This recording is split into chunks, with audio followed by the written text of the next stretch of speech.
আপনার বা আপনার কারুর যদি জন্মদিন 28 তারিখে হয়, তাহলে এই ভিডিওটা কিন্তু স্কিপ করবেন না। 28 সংখ্যাটা কিন্তু খুবই স্পেশাল। আর এর ভিতরে দুটো একদম আলাদা শক্তির একটা লড়াই লুকিয়ে আছে। আর ঠিক সেই লড়াই থেকে জন্ম নেয় একজন সত্যিকারের লিডার। তো ভিডিওটা একদম স্কিপ করবেন না, শেষ পর্যন্ত দেখুন। 28 সংখ্যাটা কিন্তু খুব একটা সহজ সংখ্যা নয়।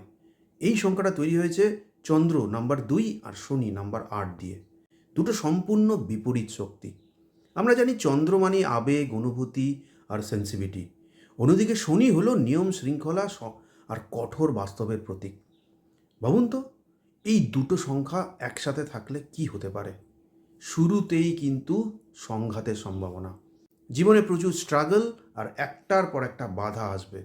কিন্তু আসল ম্যাজিকটা লুকিয়ে আছে এখানেই। 2 আর 8-এর যোগফলে তৈরি হয় নাম্বার 10, আর সেখান থেকে আসে নাম্বার 1, তার মানে সূর্য। এর মানে কি জানেন? এনারা কিন্তু কোনো কিছু রেডিমেড জন্ম থেকে হাতে পান না। নিজেদের জায়গা এনাদেরকে লড়াই করে তৈরি করতে হয়। ঘাত প্রতিঘাত সহ্য করে দাঁতে দাঁত চেপে এনাদেরকে টিকে থাকতে হয়। আর এই কারণেই 28 তারিখে জন্মানো মানুষদের সবাই এত সম্মান করেন। 28 তারিখে জন্মানো মানুষদের লিডারশিপ কিন্তু কোনো সাজানো ব্যাপার নয়। এটা একবারে ব্যাটেল টেস্টেড বা জীবনের যুদ্ধ থেকে শেখা। চন্দ্রের জন্য এনাদের স্মৃতিশক্তি খুব প্রখর হন আর মন খুব গভীর হয়। আবার শনির জন্য এনাদের মধ্যে থাকে মারাত্মক ধৈর্য আর ডিসিপ্লিন। তবে এনাদের একটা ডার্ক সাইডও আছে। এই মানুষগুলো সহজে কাউকে ক্ষমা করতে পারেন না, ভোলে না, রাগ বা অভিমান পুষে রাখেন। আর যদি এনাদের ইগো বা জেদ খুব বেড়ে যায়, তবে এনারা নিজেরাই নিজেদের বিপদ ডেকে আনেন আর সবার থেকে আলাদা হয়ে পড়েন।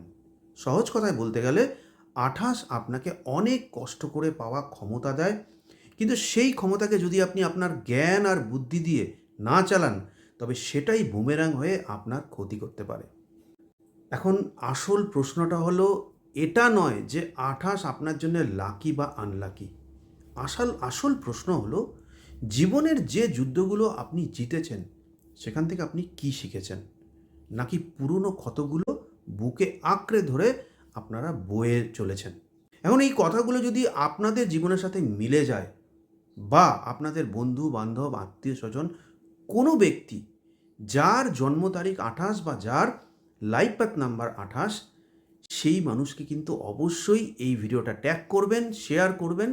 আর অবশ্যই এরকমই প্র্যাকটিক্যাল নিউমোলজি আর ভেদিক অ্যাস্ট্রোলজির টিপস পেতে এই অ্যাস্ট্রোপ্রসূন এই চ্যানেলটাকে বা এই পেজটাকে অবশ্যই ফলো করে রাখবেন।